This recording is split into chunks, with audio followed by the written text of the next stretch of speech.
DM, per Adam Schefter. What are we talking about here with Purdue? Okay, the expectations are a little bit wonky, right? Because you have very intriguing geography similar to that of, powerhouse programs like Notre Dame, okay? Close to the Chicago area, which has pretty underrated football talent. You're in the Big Ten, so you get plenty of money, okay? But historically, you're not a program that necessarily invests a boatload into your football program, and that can maybe change. They do invest a decent amount, okay? When you look at Purdue, all right, and look, Susan Dawson, proud graduate of Purdue, but it's a basketball school. And I know that in a basketball state. And fans may not want to hear that. That's fine. It doesn't mean it can't change though in this new era of college football. You're just literally like chaining a couple of good hires together from really turning around a program and becoming a mainstay in your conference. Right? Or one. I mean, look at your rival Indiana, and that had to have been, honestly, I'll say this, like that 6-6 nothing beat down, whatever that was, it's Oak and Bucket game for you in the end of November. That was, I think, potentially sucked in the moment, I think, for all Purdue fans everywhere and the program and all that kind of stuff. But I think those kind of things where you see your rival, also historically a basketball school, also in a basketball state, in your same state, have that kind of success and like against you, and you could see, hey, like it can be done. Like we need to really make a change here because we cannot be left behind in this new power too. And if we are just the absolute, food for some of these bigger programs, it's going to be bad. And who knows what happened with conference realignment, all that kind of stuff coming forward in the new look league and all of the things proposed. Like Purdue is one of those schools that honestly, like basketball, yes, like they are elite and special and all this kind of history there. But football wise, which brings in the money and makes the decisions, honestly, let's not kid ourselves in this sport, in this new age of college athletics and academia, like this drives the decisions. Like you cannot be left behind. This is a program that has to get its shit together. Excuse my language there. And it did with Jeff Brom. It nailed that hire. We think he is a top 10 coach in all of college football, if not even higher than that. We have an unbelievable amount of respect for him. And what he did at Purdue was nothing short of special, right? A couple bowl games, Big Ten conference appearance. Like it can be done there, especially with all that kind of stuff coming with revenue sharing and being in your Big Ten. You have to put this kind of financial investment into your program to see some kinds of outputs that you are expecting to compete in the Big Ten, especially if everybody else is doing it. And you saw that in the contract with Barry Odom, which we'll get to eventually. But yeah, honestly, this is an exciting day. I think Purdue, I've seen mixed results, mixed reviews from this kind of hiring. I am pro Barry Odom. I'll say this right now, and we'll walk our way through it as we go along. But yes, it didn't work out at Missouri as a head coach, but he was young as well. He was in the SEC. That also was not a great job at the time that he walked into. And yeah, I mean, I think it's really, really interesting. And I want to kind of be following the dynamics of Purdue investment wise in football and see what happened, with Indiana and how Purdue wants to replicate that too, because, they're not going to sit there idly by and watch their rival just manhandle them in football now. Yeah, I'm excited about it too. And let me also tell you why, part of the reason Kurt Cignetti had success right away at Indiana was, right, one, injecting the talent from his already really good G5 team. Boom, check. Which sometimes is scary, particularly on the offensive line. We talked about it, they're not deep there, but guess what? They stayed healthy. Okay? They had a good quarterback, right, who didn't necessarily stay healthy, but God, was he an absolute baller. Also G5. And then, because you have such a huge conference of 18 teams, there are teams with schedules and giant scheduling disparities. You saw it with Indiana. They had a very, very favorable schedule for them, and they took advantage of it. And I'm not saying Purdue has that in 2025, but I'm saying Purdue could have that in any given year. In any given year. And sometimes it just takes that, a little magic from your coach, a little magic from staying healthy, a little bit of the transfer portal, and a little bit of monetary investment to really change a program for good. Okay. Will Barry Odom be there forever? I don't know. And if he's not, for purposes of taking a better job somewhere else, I think you can call that a success. I think why it's going to work with Indiana and Kurt Cignetti is because he is so old. I don't think he's looking to go anywhere else. Right? But that's a different scenario. We're not here to compare Indiana to Purdue, kind of are a little bit, but I think this is a very, very good hire. I think Barry Odom did a great job at UNLV. I think Missouri, at the time, like you said, was very tough to win. Very, very tough to win. And I think it's a good coordinator who has a good defense. Ryan Walters, you were the immediate skeptic on the hire. You were like, let's just be careful because he's young. Right? He had like one good season as a defense coordinator. It seems like he's recruiting well, which he actually ended up doing pretty well in that 2024 class. But it doesn't do much if all of your best players just transfer out of it, you know? That's why the financial investment has to come. Not to cut you off there, but mm-hmm. I mean, also I'll say this too is this job at Purdue. It's a power two job. Like this is a big, big deal. I know it's Purdue. I get that, but don't kid yourself. A top 30 35 job, I think, in the country, right? Probably. With room to grow. Indiana was never thought of as a top 15 job ever, and still isn't, honestly, but they have a top 15 coach, and it kept him there because of a couple of things. Obviously, the age and the impact, all that kind of stuff. But like Purdue, with the money it gets from the Big Ten, can give Barry Odom a spot where he could be there for longer than Jeff Brom was with that success, right? So Jeff Brom was there for a while, but he hit it big, in 2021 and 2022, right? And then he left out of there. And also different segments. I think he's going back to his alma mater, all that kind of stuff at Louisville.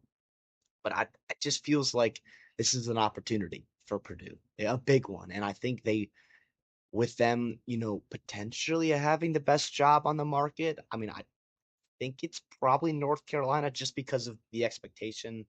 And I think it's a little bit more aligned with the expectation and your actual ability to meet that right now with North Carolina as opposed to Purdue. But I heard that UCF is pretty close to Purdue as well, just with the future trajectory of UCF. Right? Fair enough, yeah. And I'm not talking about wins. I'm talking about like the overall value, whatever you want to call that, a value of the job. Right. It was the only power two job where we thought potentially Florida was going to be opening or Arkansas, a couple of SEC schools, maybe even Clark Lee at Vanderbilt. If those schools kind of got it together, you saw that this past season, and so they stayed there. And so you had the pick of the litter. You did. Like people are clamoring to get into the power two, and Barry Odom took that opportunity. They gave him a big time salary. I can get into it real quick here. It is 6 years, which is a big deal, right? $39 million. It's about $6 million per year. It goes up to $7.25 million per year annually. You talk about assistants.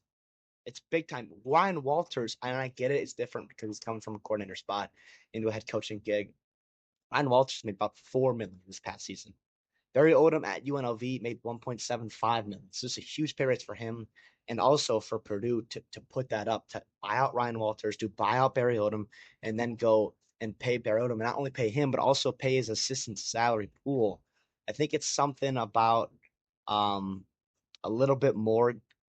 They didn't really disclose exactly what it was, but the AD basically said, we're committed to doing what's needed. And that was the direct kind of combat as to Ryan Walters' assistants made half of what Kirk Cignetti's staff made at Indiana. That is a big deal. You talk about that, and not comparing the two programs, but we are. And I think that's going on there at the administrative level, which is fantastic. So that's what I'll say there about that salary and about the financial investment of Purdue and why I think this is not only a great hire, I think, for Barry Odom, but also Purdue putting that step forward and being like, okay, we actually need to do it. We've always had that possibility, the capability of putting our best foot forward in football. And now we're actually going to be able to do it with our alignment, at the athletic department, president level, all that kind of stuff. And also with a head coaching hire with a grown-up in the room to kind of right the ship. Yeah. It just tells you that they're not messing around, right? What basketball is running itself right now. You got a great arena, Mackey Arena. You got a great coach, Matt Painter, that's been there forever. And he's not leaving, like the the uncertainty in that program just revolves around the football program. And if you start investing money, like Mike Babinski seems to be, as the intercollegiate director of athletics there, he was ready. He hired Ryan Walters, and he's like, "Let's." No, I was wrong. He said I was wrong. I don't see the trajectory of this program going in the right direction. And quite frankly, I agree. I didn't necessarily think he was going to get fired this year, but you know what? If he's not your guy, he's not your guy, Yeah. right? And Barry was out there, go get him, all right? And they could, and they did, and they're going to pay him a lot of money. And I'm sure that NIL funds are going to start coming in a little bit more now that seems like they're taking this pretty seriously. And I hope the boosters understand the vision of Mike Babinski, who I think is a pretty solid AD. You know, people can disagree with that, whatever. But I'm just, yeah, I like the hire. I mean, at UNLV, okay, how many double-digit win seasons has UNLV ever had in their program? Ever. I mean, ever. Okay. You're looking at, what, one? In 1984, when they cheated with Randall Cunningham?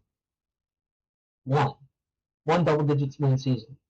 He had 9 wins in his first year, which ended in a loss in the Guaranteed Rate Bowl against Kansas, which was that was a good Kansas team, which was a great Lance Leipold game. Scoring like what 100 points in that game or something, like 800 total passing yards, ridiculous. And then you come out of this year and you win the Mountain West and you win 11 games and you get a win in the LA Bowl, all after losing your star young quarterback, who's going to be throwing piss missiles this year for his team, and you did it with two quarterbacks. You know, I think Barry Odom, and as a defensive coordinator, I don't think he ever did a bad job as a defensive coordinator anyway. You know, I think he's just a good football mind. I think he gets the right players in the building. I think the UNLV players, like aside from quarterback, I think they have pretty good player retention. You know, and they got some big name guys too, guys that I don't know, if you want to call them, if they were rehabbing their image. You know, maybe like some power four guys that like weren't successful at the schools that they were projected to be. You know, Jalen Catalan, yeah, yeah, Jalen Kyle. How about Tony Brown? So I don't know how actually successful he was there.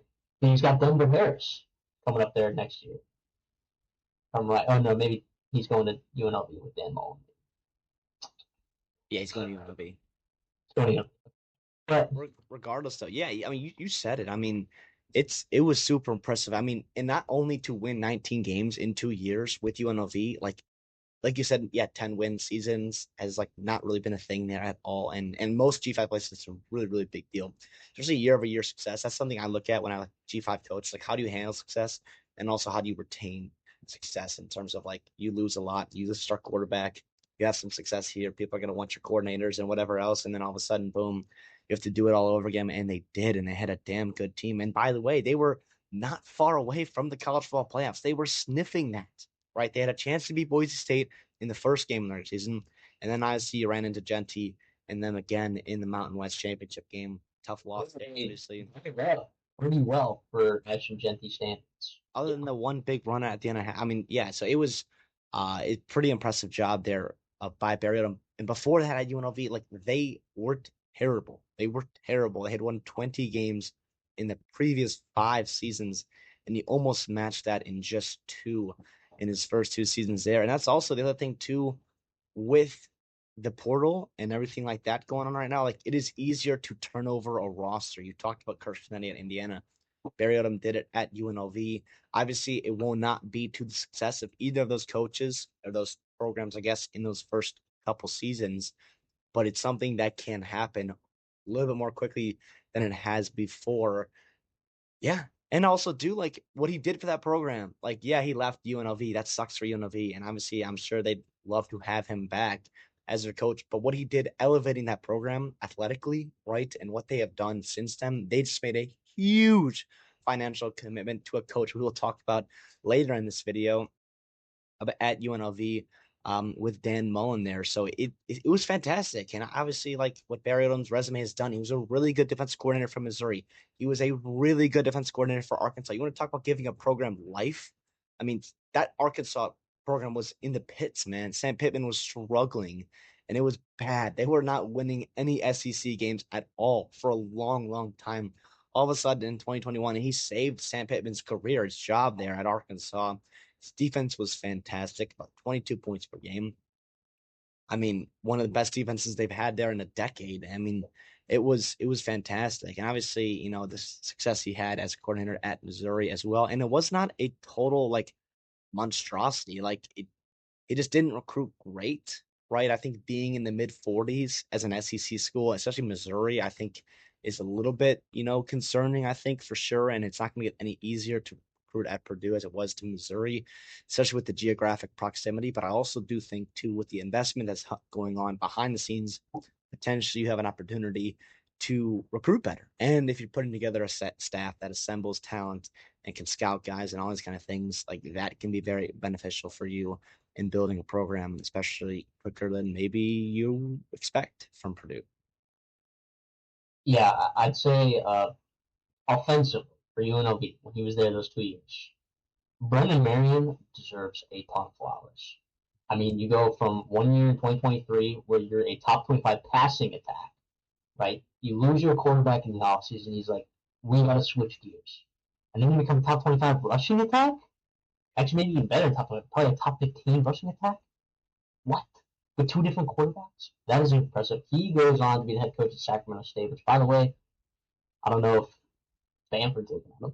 I don't know talking about that earlier, but Listen, question mark? It would be crazy. It'd be crazy. But is Sacramento State a better job? No, no, that kid. no, no. And then I guess you can talk about some of their staff later, but Josh Henson's a really interesting hire, right? He coached those Maroon Goons back in 2020 for Texas A&M when they had one of, if not the best offensive line in the country. No, they didn't win the Joe Morgan Award, Bama that year, but it was a dang good offensive line. And they player retention, overperforming for sure based on their talent. Got several players drafted. Been at USC the last couple of years as their offensive coordinator slash offensive line coach. You can debate how he's done there. I think it's an interesting hire as their offensive coordinator. I mean, he's also on that LSU staff in 2007 that won the national championship. Hey, he's been in a lot of big places, and I don't think he's done terribly. So it's very interesting. Brendan nailed the Brendan Marion hire. Right? Is this Josh Henson hire going to have the same effect? Because we know that they missed on. I mean, what's his name? Didn't he just come? Uh, Graham Harrell. He had just come from USC, right? Like, so they go back to the well, grabbing another USC offensive coordinator. Graham Harrell was bad. I mean, he was bad. Like we talked about on the show, like, and I know it's an exciting name, right? But we've talked about it, like him not being that great of an offensive coordinator. If you just look at the numbers, I know this doesn't tell the full story, but I think Josh Henson is a good recruiter. I think it's an interesting hire. I really do. But now, I think it's interesting that Josh Henson made that move too. So I wonder why did he make that move? Reset the clock.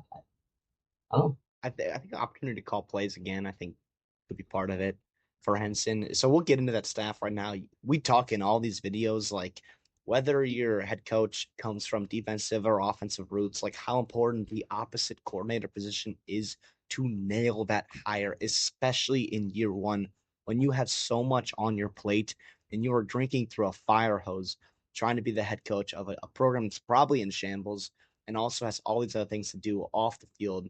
And you got to make sure that practices and recruiting and all these other meetings are like running smoothly. And that's a big part is due to the coordinator on the opposite side of the ball that you can have trust in them. So obviously, yeah, you said Josh Henson.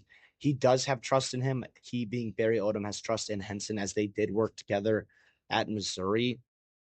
They did pretty darn good. They also knew each other back since high school. So Barry Odom talked about they were from the same area. They played each other against each other in college as well. So they've had that kind of connection for a while now and kept in touch.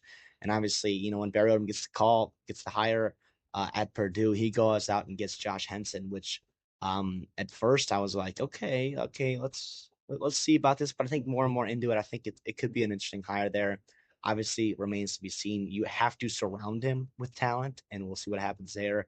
and that'll help him for sure. But I love the offensive line background because we know how important it is to have good offensive line in the Big Ten. That's a big deal. Speaking of offensive line, the offensive line coach has connections with Barry Odom because he was with UNLV the past couple seasons. That's Vance Weiss is his name. Prior to UNLV, he was with Virginia Tech, helping develop Christian Darrisaw, if you remember that name in the first round, and also All Pro left tackle or Pro Bowl, All Pro. He's a freaking really good left tackle for the Minnesota Vikings in the NFL. He was with Justin Fuente at Memphis as well. Came over to Virginia Tech after that. The wide receivers coach is going to be Cornell Ford. He's also got the title of assistant head coach. He was with Odom at UNLV. He's worked with quarterbacks, running backs, wide receivers, defensive backs. He was also with Odom back at Missouri as well. Some familiarity in the Midwest, coaching in the MAC previously to that as well. So you got some geographical familiarity there. The running backs coach is going to be Lamar Conrad. He's been at Purdue the past couple seasons, which is nice to have that mainstay there. Running back, I think, has been somewhat of a bright spot, honestly, for this program in the past couple years with all the negativity that's been there. You have Tyrone Tracy, who did his thing in the NFL, who also helped change his position from wide receiver to running back and get him developed and be a really good, productive running back, not only the Big Ten, but also the NFL. Devin McAbee as well, a guy that's developed, worked super hard, and try to get to a spot where he's been at. He's kind of Purdue through and through. He played DB for Purdue. He's native to Elkhart, Indiana. He walked on at Purdue and played, and then earned a scholarship. Was also a GA after that. So you love to have that, one of those guys on your staff for sure. And then lastly, in the offensive staff, the quarterbacks coach is going to be Darren Hinshaw. He was the quarterback coach the past couple seasons at UCF, as well as their OC. So you have some of that familiarity as Josh Henson kind of gets back to calling plays. So you have someone else in the room that has that experience. He's been an OC at 5 different places. You're talking about UCF, you're talking about UAB, Kentucky, Cincinnati. He's a pretty solid recruiter. Is the name on him, and he also played for UCF in college. So I think part of that too is the changeover from the staff. So he loves UCF, right? Obviously, alumni, coach there, all that kind of stuff. But staff changed over with Gus Malzahn heading to Florida State. Scott Frost comes in, so obviously, Hinshaw is looking for a job, and he ended up at Purdue as a quarterbacks coach. Yeah, that's a staff I like. That's overall a staff I like. We know how important that is, for a program like this to get all of that right. But even more importantly, obviously, we talk about, not more importantly, the offense side of the ball, you got to get right. Have some big names, which could work out, maybe not work out, and you do have some continuity, which is nice. At least familiarity working with Barry Odom. Um, it's a wait and see. With all these stats we talk about, like, oh, this is a good staff, this is a good staff. You still have to wait and see, right? So Yeah. wait and see. On paper, looks fine. Defensively, so obviously this is more Barry Odom's flavor. He'll be obviously a little bit more involved defensively than he would be offensively just because of his background. So the defensive coordinator, as well as the linebacker coach, is going to be Mike Scher. He was Barry Odom's defense coordinator the past couple seasons at UNLV. You're talking about interceptions, sacks, tackles for loss, those disruptive, negative, aggressive plays that they were so good at was part of Scher's DNA. He was also the linebackers coach for Barry Odom when he was the defense coordinator at Arkansas. You want to talk about some damn good linebackers that they helped develop there.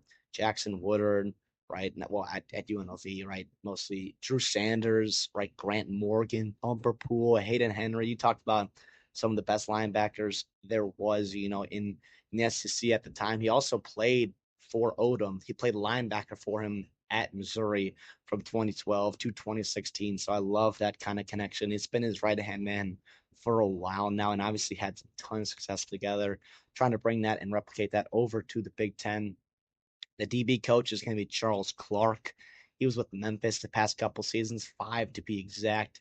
He was also at Ole Miss, where he played in college football. He was at Oregon, Colorado, San Jose State, and Duke as well. So a lot of Power 4, but even Power 2 experience there with Oregon and Ole Miss. The D-line coach is going to be Kelvin Green. He was with Arkansas past couple seasons. worked with Odom back in 2022. Before that was at Delta State, which is a college in Mississippi. And then defensive ends coach is going to be Jake Trump. He's was with Arkansas for 5 years, and 3 of those obviously had the crossover with Barry Odom and Kelvin Green, right? He also played for Odom back in 2020 or 2015. So have a lot of connections there on the defense side of the ball. And obviously, like this is a side that, we expect to be really good because this is what Barry Odom does, right? Is defensively. And we'll see what happens there if he can bring that kind of aggressive nature and the success that they had in the Mountain West over to the Big Ten. Yeah, not like wowed by the staff by any means, but like yeah, you just trust Barry Odom to get that side of the ball right, and boy, that matters a lot in this conference. You know, think about the teams that have been really successful in this conference in that weather are teams that play really darn good defense. Look at the Michigans, look at the Iowa, Northwestern, when they've had really good seasons, it's been on the back of the defense. Wisconsin, in the early 2010s, mid 2010s. Um, this is a conference that demands a strong defense. So we'll see. We'll see how that staff all gels together. But I mean, it seems like a group of guys that are all pretty young that might be there for the long haul because they've worked with Barry Odom before. What I also say too is I think the Big Ten Conference in general is increasing its talent level at the quarterback position. You look at what Oregon's got a 5-star quarterback, Indiana's got a big time transfer, Penn State obviously has one of the top picks in the 2026 draft. Ohio State has a numerous amount of 5 stars.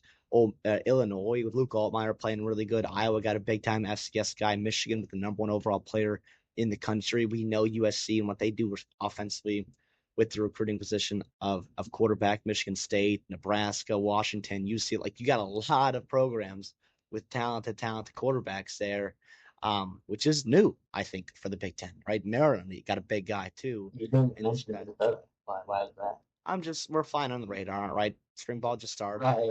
Yeah. Drake Lindsey, he'll be a monster. I'm no. And it's also not a new thing. We saw what Max Brosmer did, so it's flying on the radar. Yeah, Tanner Morgan before that. So yeah, no, but yeah, that's why I do think it is interesting and it's important because the Big Ten historically has been defense oriented ball in cold weather, right? But now you're seeing the flavor of the West Coast coming. You're seeing how important, in all of college football is the quarterback position and the premium that it has, and these Big Ten schools investing in that position, and that just makes your defensive staff that much more important to be able to stop these guys. Overall, what did you want to add to the special team staff? No. I mean, how much does that matter? I mean, some schools matters. Some schools it matters. Some schools it matters. Yeah. But it's also hard to judge. Like, they don't have anything notable on it. So. Yeah, I mean, first year special teams coordinators, they don't have time to like. It's a culture thing for special teams. But anyways, I look at this high and I'm like, this is a darn good high. But when we're grading these, all right, we grade these. Okay, B is meeting expectations. A is exceeding expectations. C is not meeting expectations. Right? And a lot of these, if you watch these, you can see that we grade these a lot to meet expectations. But that doesn't mean like those are the boosters' expectations. I'm telling you, these are our expectations, or maybe expectations of fans, whatever. Like, sorry, mostly expectations of fans is what I'd say. What can fans expect from this coaching hire and what this program's going to be in X number of years? But that doesn't mean that boosters think differently, right? Coaches can move on from coaches that don't deserve to be moved on from. So just because, like, Barry Odom, they move on from Barry Odom after 4 years doesn't mean he hasn't met expectations. He just hasn't met expectations of those that have money in their pockets.